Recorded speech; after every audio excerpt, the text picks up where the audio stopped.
আচ্ছা, আজকে দশম শ্রেণীর একটা কবিতা আমি পড়াতে চলেছি। যে কবিতা তোমাদের একটু আলোচনা করে দিই। তোমরা দশম শ্রেণী আমি এর আগে ভিডিওয়ে অনেক কবিতা মানে গল্প, কবিতা আমি তোমাদের বুঝিয়েছি, ছেড়েছি। এখন আমি গ্রামার আলোচনা করছি। সামনে তোমাদের মাধ্যমিক পরীক্ষা, আশা করছি প্রত্যেকে প্রস্তুতি ভালোভাবেই নিচ্ছ। তোমাদের আগে থেকেই অল দ্য বেস্ট, সকলে ভালো করে পরীক্ষা দিও।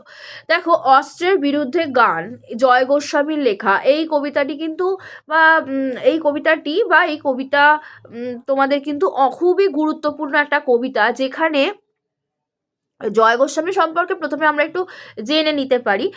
দেখো, এখান থেকে প্রশ্ন আসে, তেমন কিছুই নয়, দিয়ে দিল হয়তো উন্মাদের ভূতুম ভগবান, এটা খুব আসে যে ভূতুম ভগবান কার লেখা, বা প্রত্নজীব, উন্মাদের পাঠক্রম, ঘুমিয়েছ ঝাউপাতা কার লেখা, জয় গোস্বামীর লেখা। এইগুলো যেহেতু আছে তোমাদের একটু পড়ে রাখতে হবে। সূর্য পোড়া ছাই বা পাগলি তোমার সঙ্গে, বজ্রবিদ্যুৎ ভর্তি খাতা, ভালোটি বাসিব, হরিণের জন্য একক, হ্যাঁ, হারমাত শিবির, গরাদ গরাদ, এইগুলো, যারা বৃষ্টিতে ভিজেছিল, এগুলো সবই হলো জয় গোস্বামী, কবি জয় গোস্বামীর লেখা। এবার এই কয়েকটা পড়ে রাখলেই তোমরা কিন্তু কার লেখা যে যদি আসে কোনো মানে প্রশ্নে, তাহলে পেরে যাবে। আর এইটা পড়ে রাখবে যে কোন কাব্যগ্রন্থ থেকে এই অস্ত্রের বিরুদ্ধে গান কবিতাটি নেওয়া হয়েছে। কাব্যগ্রন্থের নাম হলো পাতার পোশাক, এবং সেটা কিন্তু অবশ্যই 1997 সালে প্রকাশিত হয়েছিল। এই কাব্যগ্রন্থেরই অন্তর্গত পাতার পোশাক থেকে, মানে পাতার পোশাকের অন্তর্গত অস্ত্রের বিরুদ্ধে গান। এটা হলো তোমার ওই কাব্যগ্রন্থের 20 সংখ্যক কবিতা হলো এই অস্ত্রের বিরুদ্ধে গান। সবগুলো কিন্তু তোমাদের মনে রাখতে হবে, কারণ এখন প্রশ্ন কিন্তু সেই রকমই হচ্ছে। তোমরা এবিটিএ ফলো করবে, দেখবে এবিটিএতে প্রশ্ন কিন্তু সেই রকম ধাঁচেই হচ্ছে।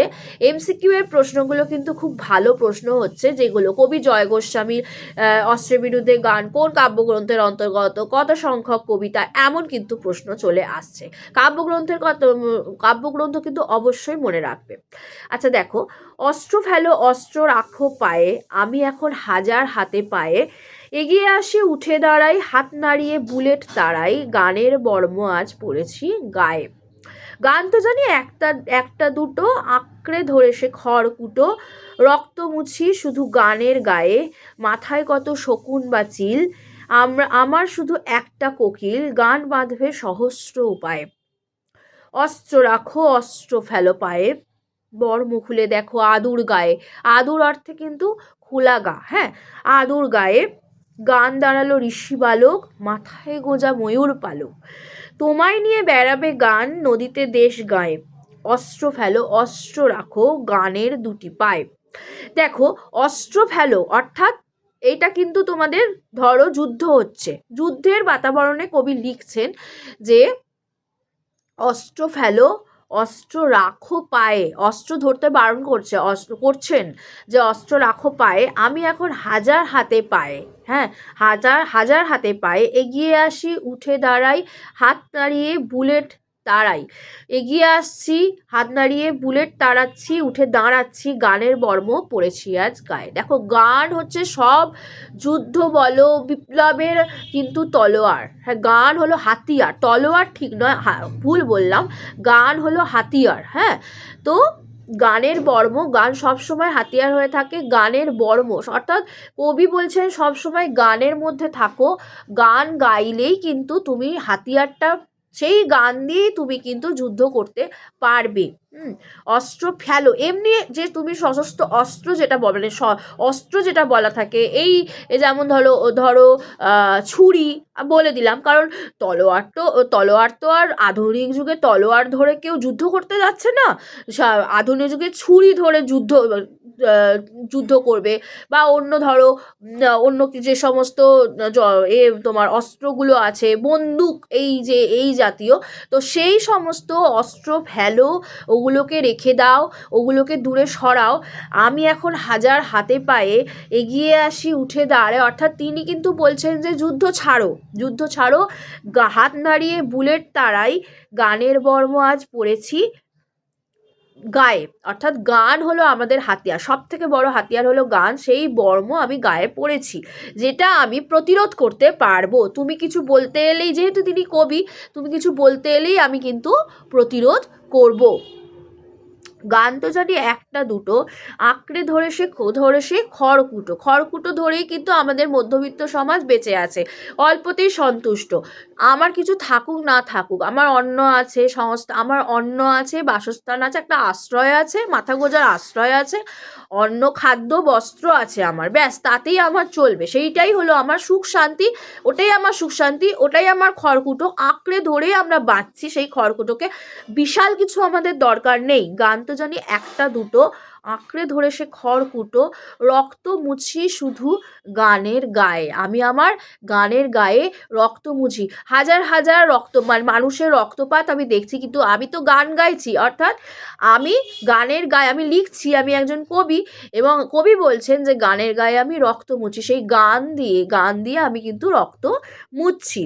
মাথায় কত শকুন বা চিল, শকুন শাসক শ্রেণীকে বলা হচ্ছে, মাথার ওপর শকুন বা চিল, অর্থাৎ শাসক শ্রেণী আছে, শকুন আছে, চিল, তারা চিল শকুন হয়ে গেছে। আমার শুধু একটা কোকিল আছে, আমার শুধু একটা কোকিল, আমি যে কোকিল কণ্ঠী, আমি সেই কোকিল কণ্ঠেই গানটা গাইবো, তবেই তো আমি, অর্থাৎ আমি প্রতিবাদ করব।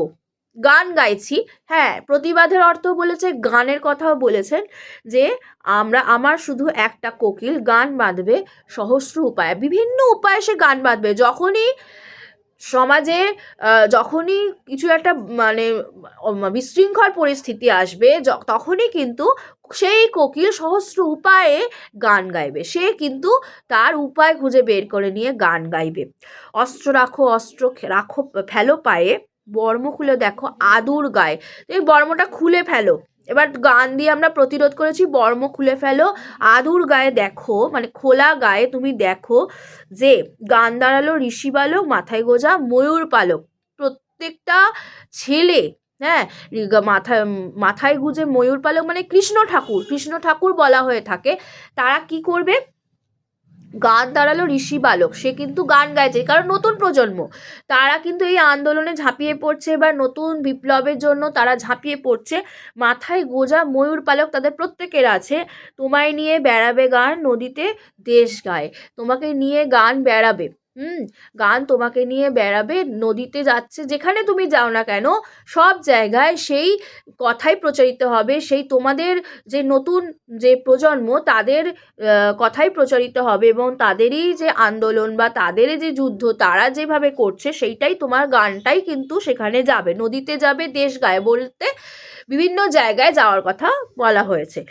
অস্ত্র ফেলো, অস্ত্র রাখো গানের দুটি পায়ে, অস্ত্রটা রাখো, অস্ত্রটা ফেলে দাও গানের দুটো পায়ে, মানে দুটি পায়ে, মানে তুমি তোমার পায়ে অস্ত্র ফেলে দাও গানের দুটি পায়ে। অর্থাৎ কবি কি বললেন? অস্ত্রের বিরুদ্ধে গান, আমরা কিন্তু অস্ত্র নেব না, আমরা এক্ষেত্রে অহিংসাকেই কিন্তু ফলো করব, আমরা কিন্তু অস্ত্র নেব না, অস্ত্রের বিরুদ্ধে আমরা গানকে হাতিয়ার হিসেবে আমরা প্রতিবাদ করব এবং গান দিয়েই প্রতিরোধ করব। এই গেল কবিতার মর্মার্থ। আশা করছি ভালো লেগেছে তোমাদের, এবং তোমরা যদি প্রশ্ন, যেমন ধরো এমসিকিউ এর প্রশ্ন আর বড় প্রশ্ন আমি বলে দিই, কোথায় অস্ত্র কবি রাখার কথা বলেছেন, তারপর হলো যে কবি যে বলছেন যে আমি এখন হাজার হাতে পায়ে এগিয়ে আসি উঠে দাঁড়াই, হাত নাড়িয়ে বুলেট তাড়াই, গানের বর্ম পড়েছি আজ গায়ে। এই কথা কবি কেন বলেছেন? গানের বর্ম বলতে তিনি কি বুঝিয়েছেন বা কি বোঝাতে চেয়েছেন, নিজের ভাষায় ব্যাখ্যা করে বুঝিয়ে দাও। গান তো জানি একটা দুটো, আঁকড়ে ধরে, কবি কি বলেছেন, আমরা কি আঁকড়ে ধরে বাঁচছি সেটাই হবে উত্তর, খড়কুটো। রক্ত মুছি কোথায়? গানের গায়ে, রক্ত মুছি শুধু গানের গায়ে, মাথায় কত শকুন বা চিল, আমার শুধু একটা কোকিল গান বাঁধবে সহস্র উপায়ে। অর্থাৎ দেখো এখানে আমার শুধু একটা কোকিল গান বাঁধবে সহস্র উপায়ে, এই দুটো কথা, এই দুটো যে লাইন, এই দুটো লাইনের ব্যাখ্যা তুমি নিজের ভাষায় বুঝিয়ে দাও।